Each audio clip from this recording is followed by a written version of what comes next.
সাবেক প্রধানমন্ত্রী শেখ হাসিনাকে দেশে ফেরাতে দিল্লিকে কূটনৈতিক পত্র পাঠিয়েছে ঢাকা। বিষয়টি নিশ্চিত করেছেন পররাষ্ট্র উপদেষ্টা মোহাম্মদ তৌহিদ হোসেন। সোমবার পররাষ্ট্র মন্ত্রণালয়ে সাংবাদিকদের প্রশ্নের জবাবে তিনি কথা বলেন। উপদেষ্টা বলেন, ভারতকে আমার পরিষ্কারভাবে জানিয়েছে, বিচার কাজের জন্য যে তাকে ফেরত চাওয়া হয়েছে এটা জানানো হয়েছে।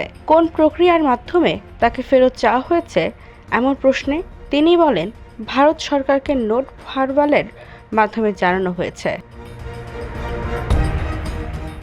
এর আগে শেখ হাসিনাকে ফেরত আনার বিষয়ে ভারতের সঙ্গে যোগাযোগ করতে পররাষ্ট্র মন্ত্রণালয়কে চিঠি দেওয়া হয়েছে বলে জানিয়েছিলেন স্বরাষ্ট্র উপদেষ্টা লেফটেন্যান্ট জেনারেল মোহাম্মদ জাহাঙ্গীর আলম চৌধুরী।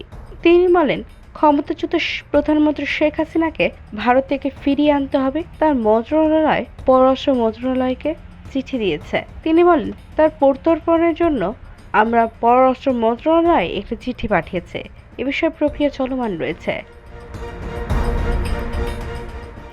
উপদেষ্টা বলেন, বাংলাদেশ ও ভারতের মধ্যে প্রত্যর্পণ চুক্তি আছে এবং এই চুক্তির আওতায় ভারতে পালিয়ে যাওয়া সাবেক প্রধানমন্ত্রীকে বাংলাদেশে ফিরিয়ে আনা যেতে পারে। এদিকে শেখ হাসিনাকে ফেরত চেয়ে ঢাকার চিঠি পাওয়া বিষয়টি নিশ্চিত করেছে ভারত।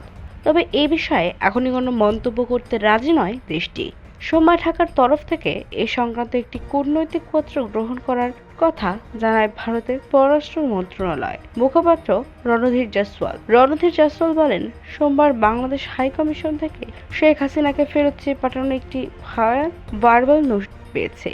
তবে এই মুহূর্তে বিষয়টি নিয়ে আমাদের কোনো মন্তব্য নেই। গত 5 আগস্ট গণ অভ্যুত্থানের মুখে দেশ ছেড়ে ভারতে আশ্রয় নেন শেখ হাসিনা। এরপর থেকে দেশটিতে অবস্থান করছেন তিনি। এদিকে ছাত্র জনতার আন্দোলনে হতাহতের ঘটনায় শেখ হাসিনার বিরুদ্ধে শতাধিক হত্যা মামলা দায়ের করা হয়েছে।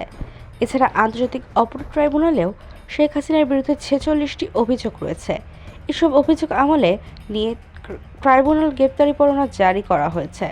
শেখ হাসিনাকে দেশে ফেরাতে আন্তর্জাতিক অপরাধ ট্রাইব্যুনাল ইন্টারপোলের মাধ্যমে রেড নোটিশ জারি করার ব্যবস্থা নিতে পুলিশের সংশ্লিষ্ট শাখাকে নির্দেশ দিয়েছে। IBTV, USA, new York.